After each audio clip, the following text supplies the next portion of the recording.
अस्सलामुअलैकुम रहमतुल्लाहि व बरकातुहू। नहमदुहु व नसल्ली अला रसूलिहिल करीम, अम्मा बाद, फ़अऊज़ु बिल्लाहि मिनश शैतानिर रजीम, बिस्मिल्लाहिर रहमानिर रहीम। रब्बि शरह ली सदरी व यस्सिर ली अमरी वहलुल उक़दतम मिन लिसानी यफ़क़हू क़ौली रब्बि ज़िदनी इल्मा। आमीन।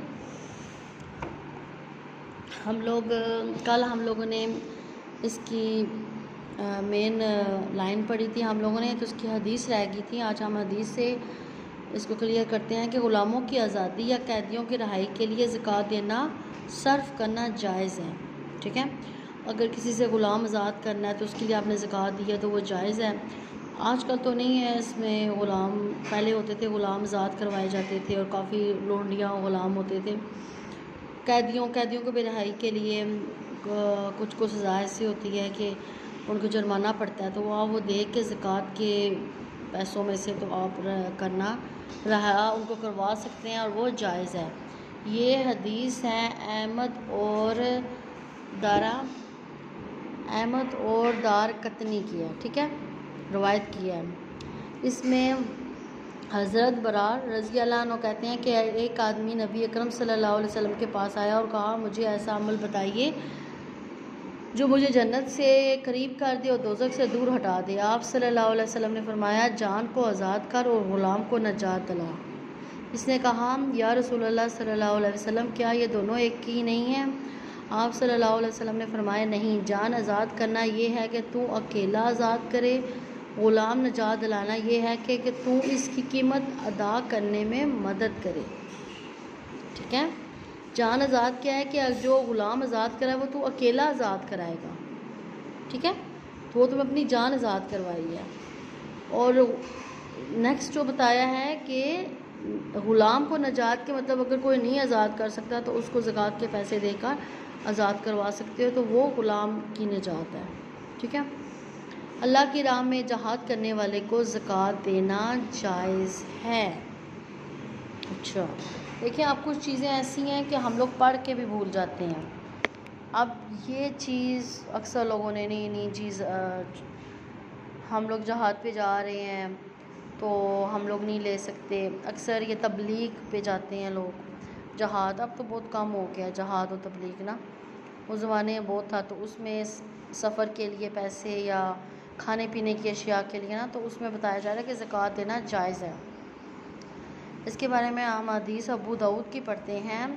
अता बिन यसार रज़ी अल्लाह अन्हु कहते हैं, अता बिन यसार रज़ी अल्लाह अन्हु कहते हैं कि रसूलुल्लाह सल्लल्लाहु अलैहि वसल्लम ने फरमाया, गनी आदमी के लिए ज़कात हलाल नहीं मगर 5 सूरतों में। गनी मतलब अमीर आदमी के लिए, अल्लाह की राह में जहाद करने वाले के लिए, आमिल ज़कात के लिए, तावान भरने वाले के लिए, इस गनी आदमी के लिए जो अपने माल से किसी गरीब को ज़कात में दी गई कोई चीज़ ख़रीदना चाहे। ठीक है, किसी गरीब को ज़कात में दी गई कोई चीज़, मतलब ज़कात में कोई चीज़ दी गई है लेकिन गनी आदमी को पसंद आ गया तो वो ख़रीद सकता है उसको। इस गनी आदमी के लिए जिसका हमसाया मुताज था, किसी ने इस मस्कीन को ज़कात में कोई चीज़ दी और इस मस्कीन ने गनी हमसाए को हदिये के तौर पर दे दी। इसे अबू दाऊद ने रवायत किया। अब कितना क्लियर एक चीज़ आपको क्लियर करके बताई जा रही है, किस किस को ज़कात देनी, किस सूरतों में देनी है, कैसे देनी है। अल्हम्दुलिल्लाह हमारा इस्लाम इतना वसी है कि हर चीज़ को एक पॉइंट को डिफ़ाइन किया है, बताया है, क्लियर बताया हुआ है कि कैसे कैसे किस किस को देनी है। अब इसमें मुझे समझाने की कोई ज़रूरत नहीं है कि आपको इसमें क्लियर समझ आ गया है। फ़र्स्ट पे जहाद फ़ी सबिलिल्लाह में हज और उम्रा भी शामिल है। ये वजाहत में ये चीज़ मेरे जहन में आई थी कि जहाद के लिए तो जहाद तबलीग उनके लिए शायद पहले मेरे जहन में आया कि हज और उम्रा होगा, लेकिन मैं फिर अपने तौर पर कोई भी हमें फ़तवा देने की इजाज़त नहीं है इस्लाम में, तो अब वजाहत में आ गया है कि जहाद फ़ी सबिलिल्लाह में हज और उम्रा भी शामिल है। ठीक है, बाज़ उलमा के नज़दीक दीन की सरबुलंदी, दीन की तैयारी और अशात के जुमला काम, मसलन दीनी मदारिस की तामीर, इसकी देखभाल, दीनी कुतुब की अशात और तकसीम वगैरह भी जहाद फ़ी सबिलिल्लाह में शामिल है। वल्लाहु अल्लाम बिस्सवाब। सुभान अल्लाह। इसमें वो दे सकते हैं। जहाद फ़ी सबीलिल्लाह की मद में जमा शुदा रकूम पर ज़कात नहीं है। जहाद फ़ी सबीलिल्लाह की मद में जमा शुदा रकूम पर ज़कात नहीं है। अच्छा, जो जमा शुदा होगी उसमें नहीं होगी। हदीस शरीफ के चौथे नंबर में सिर्फ़ इस शुबा को दूर किया गया, गरीब आदमी को ज़कात में दी कि कोई चीज़ गनी इस गरीब आदमी को ज़कात देने के वाले के अलावा ख़रीदना चाहे तो ख़रीद सकता है। पाँचवें नंबर में इस शुबा को दूर किया गया है कि कोई गनी आदमी किसी गरीब आदमी को ज़कात में दी की चीज़ का गरीब आदमी की तरफ से हदिया कबूल कर सकता है, वरना ज़कात के असल हकदार पहले 3 आदमी हैं, ख्वाह वो गनी ही हों। ठीक है।